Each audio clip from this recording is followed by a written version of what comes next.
Hello, everybody, and welcome to the Slumber Party podcast. I'm Amanda Jewson. Today, I'm super excited about our expert guest.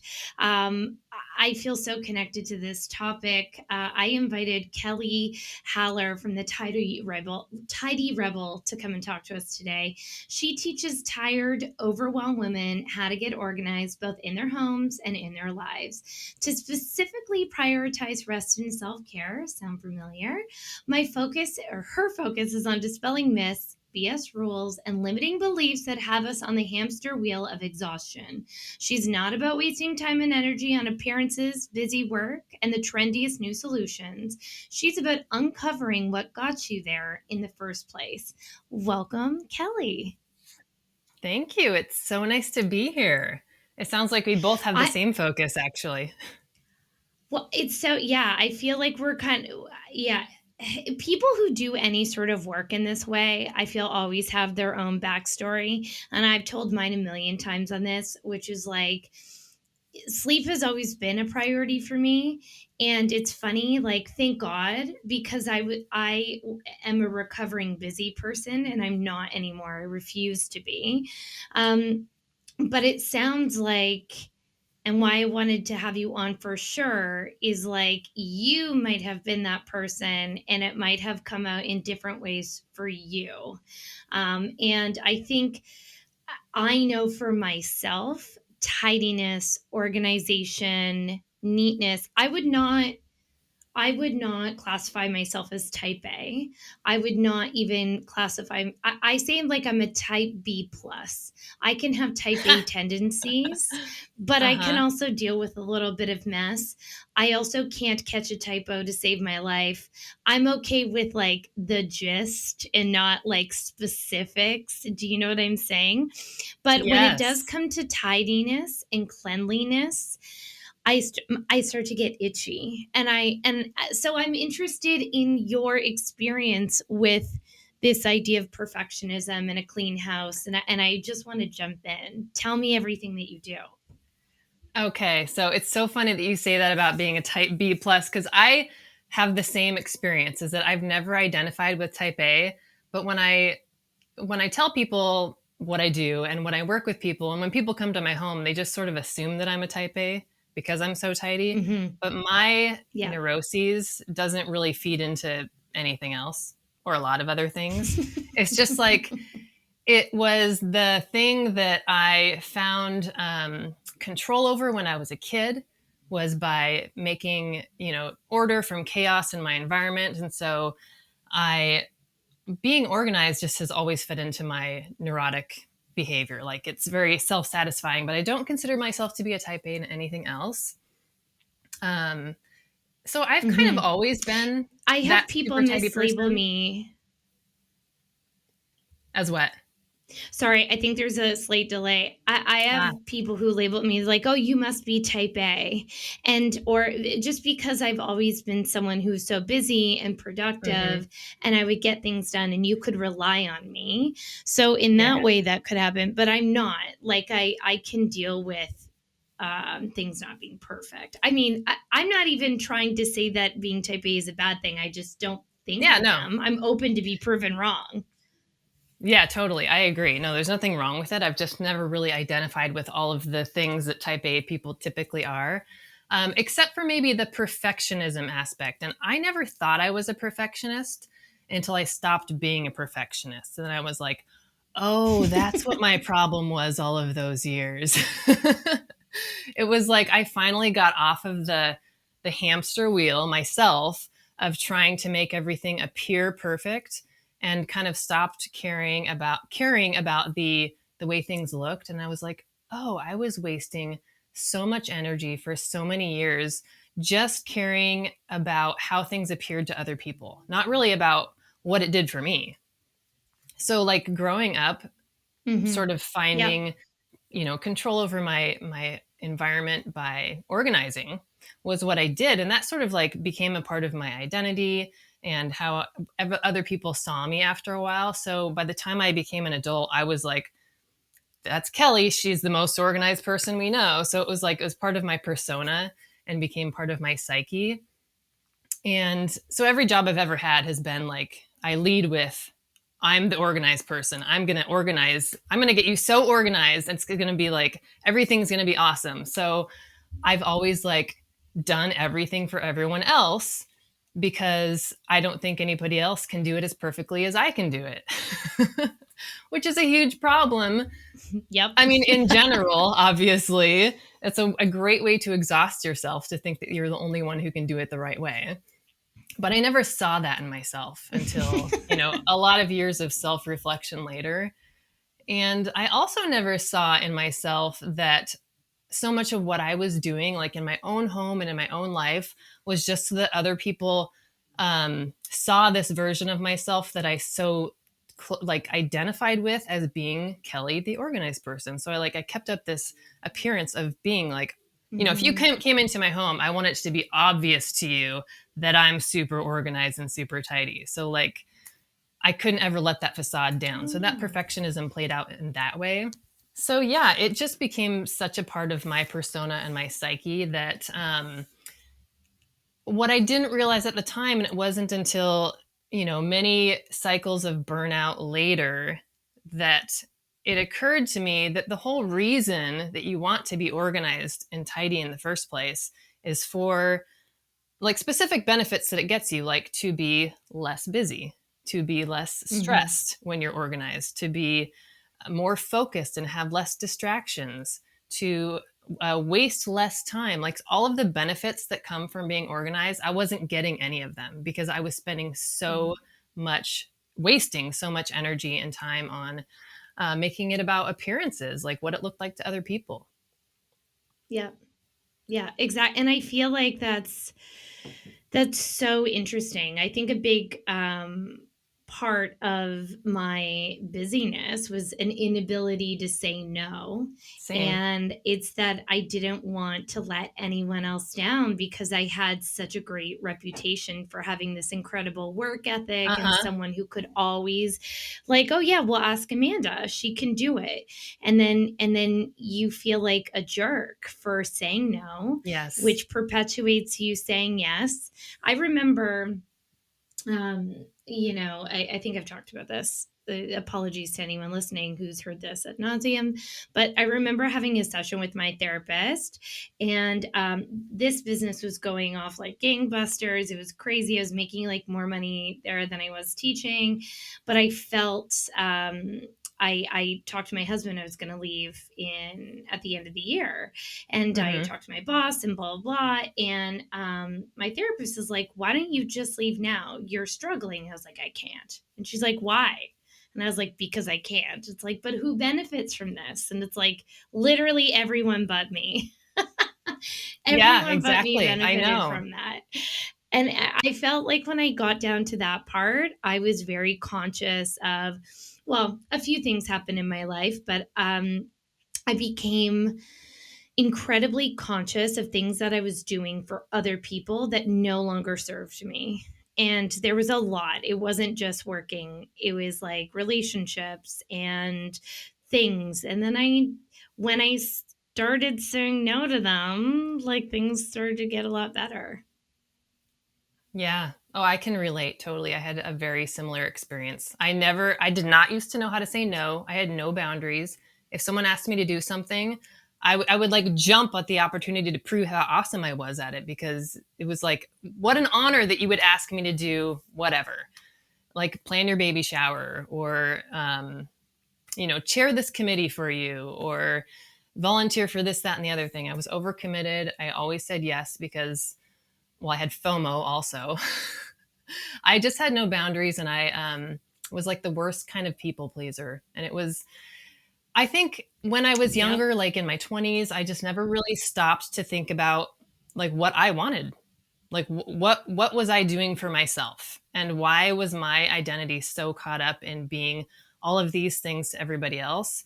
And how was it serving me? Like I just never stopped to examine any of that. It was just, social conditioning as a young girl for me anyways was like you have to work so hard to prove your worth by your what you produce and how much people like you. Those are the things that I thought, and I just it wasn't until I like Hmm. burned out for the millionth time and was like dead to the world that I was like, okay, this is not working. I need to like do something completely different with my Yeah. life so that I'm not perpetually on this cycle of burnout. It's just not sustainable. Yeah. And so when your clients come to you, what are they asking, and what are you finding is the most, or sorry, what are they asking, and what are you sort of seeing on their behalf? Like, what are they really maybe asking for? Yeah, that's a great question. So, pre pandemic, everything I ever did. So, pre pandemic, actually, this business didn't have a name or a business license. It wasn't until April of 2020 when people were all at home and stuck at home. And I was like, oh, this is like a big problem. People are stuck in their homes and they're stressed out by their homes. So, that's when I was Yep. like, I made it a legit business and changed my structure. But before that, everything I ever did was like people would have specific problems, like, for instance, uh, a friend of mine, the preschool that her kids went to, they had this huge, massive storage area that was like kids' crafts and books and toys and things like that, and it was just everything was everywhere, and there was no system. So that's pretty typical even in people's homes. So I came in and I like, put all of the things in similar categories and put them in containers so they weren't falling off the shelves. Simple solutions so that everything was easy to see and easily accessible. They knew what they had. They didn't have to waste time looking for things. There weren't things buried at the bottom of piles, and it didn't take half the day to unearth, the whatever specific craft items they were looking for. So that Hmm. is pretty much the typical request of anybody who has a disorganized house, is that they're like, I can't find things that I know I have. I'm Hmm. tripping over things when I'm getting things out of my closet every day. Like I'm literally hurting myself physically. Yeah. And the biggest complaint is just being stressed out by the amount of clutter. And that's Hmm. usually the biggest thing is like I have this specific area that has all this clutter and I don't know what to do with it, and or I've tried all of these solutions and they've been great for a little while, but none of them stick. Like, why do I continue to revert back to this like state of chaos no matter what solution I find that seems like it's going to work? So Yeah. fast forward to the pandemic and everybody's at home, and I was like, well, how am I supposed to help people with their homes when I can't go in their homes? You know, so that was a dilemma for a little while. But what I realized is that what I love about this is actually not going into people's homes or businesses and doing it for them, because what people are actually looking for is to actually figure out what their problem is, because Hmm. there are like a million solutions that will work to get you organized, but most of the time people start with the solution instead of examining what the actual problem is. Like, why are you Hmm. disorganized? Why isn't this working for you? What are the beliefs that you have surrounding your relationship with your stuff that Hmm. got you here in the first place? And Hmm. me shifting my mindset to working with people to examine what their current behavior is that's perpetuating this disorganization made me realize that I actually don't want to go into people's homes anymore and organize things for them. I want to help them figure out how to fix it for themselves, because Yeah. that will keep them organized forever, instead of just giving them a band-aid that is great for a while until they kind of go off the tracks and things get derailed and they don't know how to get back on it. I love that. So, what are some of the common, I'm like so interested for myself. I'm trying to think, like, I'm pretty good with my clutter. I mean, right now we just moved in. We moved in August, and our house is about to have a renovation. We had to wait a long time for a renovation, which means like we are in a state of half unpacked. But Yeah. that is very not my style. Like, I like to, we moved a lot as a kid, so going to a place and setting up and organizing is very important to me. Somehow I'm able to survive this. We have like all of our art and our painting, like in your background right now. It's so beautiful. But ours are all like against the wall in this one room. We have a Yeah. totally empty room. We have the furniture for that room at the store in storage. And hopefully by the end of June, it'll all be together. But it does feel disorganized, it does feel chaotic. What are some of the common things, like why are people, what are some of the things that you're seeing in your clients, like why are people kind of holding on to things? What are some of the things that you're often unpacking there? Yeah. So um,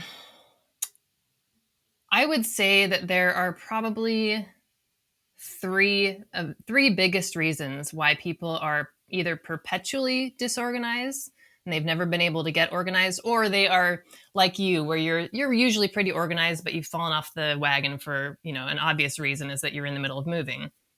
So the first thing is, and this is usually true of people who are perpetually disorganized, is that they're not clear on what their goal is and what their Mm, values are and how those values inform what their goals are.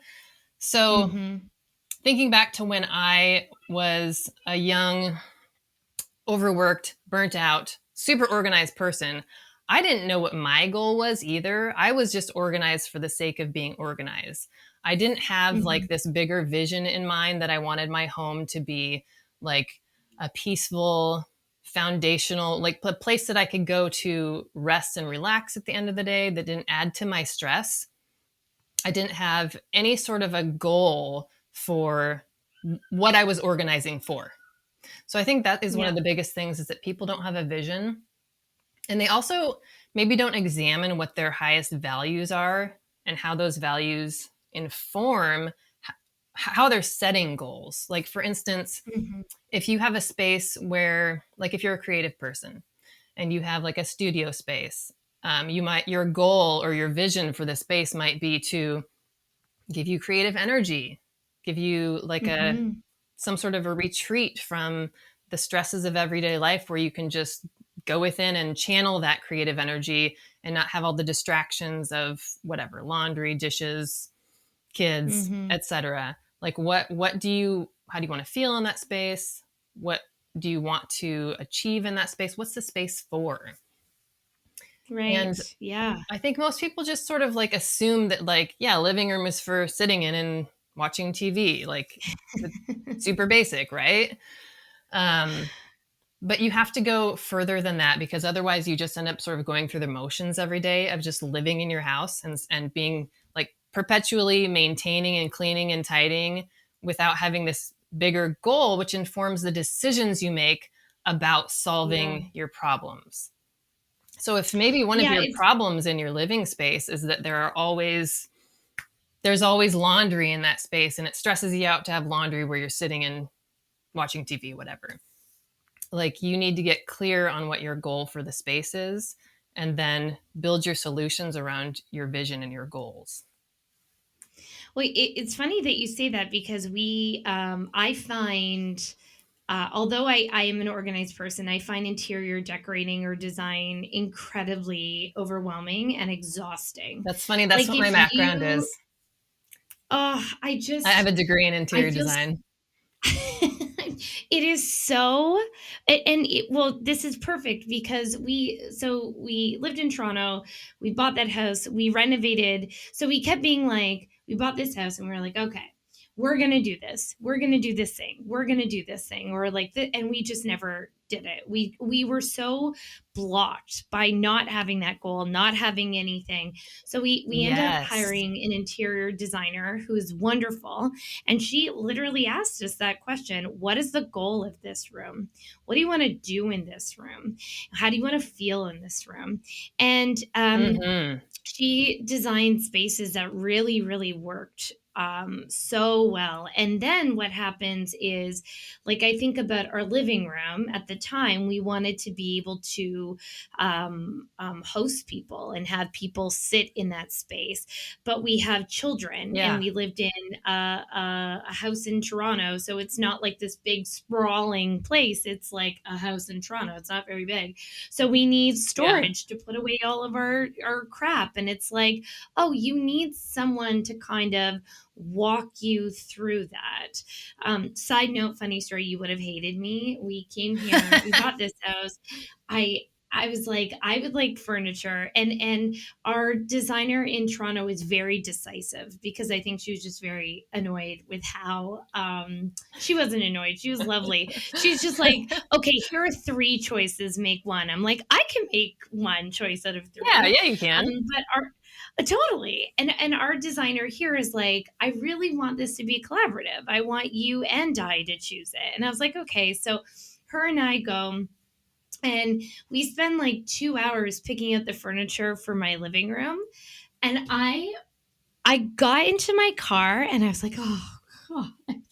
The fatigue I felt doing it was so Yes. overwhelming. Yep. I just like, it reminds me all the time that this is really an area that I think goes underappreciated in terms of like a need for your house. If, of course, it's a privilege to have an interior designer Sure. and Yes. someone to help you. But it is so, if you can, and you're making these choices and you're spending the money and you're doing a renovation, these are answers that are so incredibly important. Yeah, agreed. Well, the thing about interior design that's actually very similar to organizing is that there's like a bigger vision involved. It's not just like picking things that you think look nice, because that's not actually a solution for anything. It just looks nice. It might not actually be Mm-hmm. functional or work for the way that you use your space. And that's Mm-hmm. that feeds right into the whole having a goal and a vision for the space, because I think part of not having a goal or a vision for your space, the problem with that is that most people start with the solution and they're like, oh, I want my space to look like like X, Y, and Z. And so they go on Pinterest and they find this beautiful solution that doesn't address the way they live or what their problem is, right? It just looks Mm-hmm. nice, but it's not something that Mm-hmm. they can just like maintain order with. So, there's this current trend. I won't name any names, but like, I love the company, but they put everything in Yes. rainbow order, right? You've seen the trend. You have to tell me after Oh, because I'm not following, but it means no, that I'm that's just okay. not, I am not cool and hip. Like Well, my feed is full of baby things. I'm just going to say it. There's a Netflix series Yeah. that Oh, yes. yeah, showcases these two Yeah. women professional organizers, and they're awesome and I love them. Oh, It's like yeah. organization porn for people like me who are super Oh, neurotic about it. So, but their thing is that yeah. they put everything in rainbow order. So like, for instance, Okay. in your bathroom they take all your toiletries and it's like it's organized by red, blue, green, blah blah. Everything goes together with its color instead of like Oh, what it's for, like what its function is. right. Yeah. So like That would have not been an assumed organizational strategy for me. it can work for you if that's the Yeah. way your brain works. But the thing is it's super trendy right now. So people like are jumping on the wagon and like putting everything in their house, like their pantry, their linen closet, their bookshelves, their sock drawer, like everything in order by rainbow, like the colors of the rainbow. And Mhm. that's not a solution. That's just like, Mhm. yeah, it looks cute. It does. I like it. It's It's not going great to for a solve your bookshelf. problems though. Yeah, for sure, for sure. Yeah, and I think I hate to bring up like, well, I'm sure you're familiar with Marie Kondo. Oh yes. It sort of sounds like you guys have a similar sort of vibe. Like, why do we have this? Does it bring you joy? Which I think is another word for saying, like, what purpose does this have for you? Yes. What is the purpose for this? And it could be, I really like it. But I think you said something so true to me is that we buy the solution or we buy the thing, the last outcome. And that was Brad and I's problem for 5 years in our house in Toronto, is that we kept buying these things that didn't go together, or like I bought this tomato. I was in like a antique store and I bought a tomato cookie jar, and I love that tomato cookie jar. And I could not make it work with our space as much as I tried, but I loved the jar. The jar Yeah. was lovely. It didn't Yeah. fit in our house at all. And I feel like so many people probably do things like Oh, that. absolutely. That's one of the biggest things that like harkens back to what's your goal for the space and your vision. Just because you love something doesn't mean it has to be in your home. You can love it and then leave the shop without Mhm. it, or wherever it is that you Mhm. see it. Like it's okay to love it and like feel that love for it and not own it, because you can't have everything in your home that you love. like But I want I it. know, right? You have to think about, like, does it fit in with how you want your life to be? Is it going to add value to your space, or is it going to make you more stressed out because you have to rearrange everything and try to fit it in? Yeah. It's really examining the behaviors and the beliefs that you have for Yeah. why you buy things or accept gifts from people, or why you bring new things into your home that you don't necessarily need. I love that. I love that. I feel, what do you do about gifts? Like I will never bring anything but flowers to a new home, and like some nice Oh yeah. champagne. But I'm not going to bring like a designer item, but I feel like that does happen. Like here are some candlesticks. What do I you know, do? yeah. So I personally will never give people gifts of stuff either, because I Yeah. don't want them to feel like they have to keep it. But um, if you get gifts from people, here's the thing you have to realize is that if someone gives you a gift, it is well intentioned, and they want good things for you, right? This is given Mhm. with love and or respect or whatever good intention they're giving it to you, and you can honor that gift and the intention with which it was given without keeping the thing, because that person wants good things for you. And if you are stressed Yeah. out by all of the crap that you are keeping because you feel guilty for giving them away, you're not actually honoring the intention of the gift that was given to you in the first place. You can still appreciate Mm. that intention with which it was given and then let it go. Mhm. Like you don't have to Mm. announce that to the person that you're getting rid of it. Would you like to come over for a burning of your stuff Yeah. ceremony? uh, Oh, well, I mean, I feel, we only have a few minutes left. I like to keep this podcast to the time of a crab nap, as they say. yeah. So There's so my much more I parents could can say actually about that. Yeah, I know, same here. oh, And me too. that's the thing. I feel like if I'm getting through an hour podcast, it's because I've left my family for some reason for an extended period of time.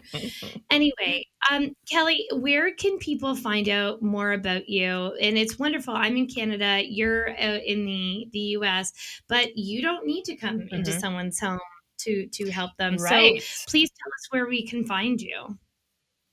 Yeah, so you can find me on my website, which is thetidyrebel.com. And you can get on my wait list for online classes, which again is awesome that you can live anywhere in the world and still join me for an online class. So Great. thetidyrebel.com, you can get on the wait list. But if you don't want to wait until my next online workshop, I have an awesome digital guide for people that is specifically for sleep and rest.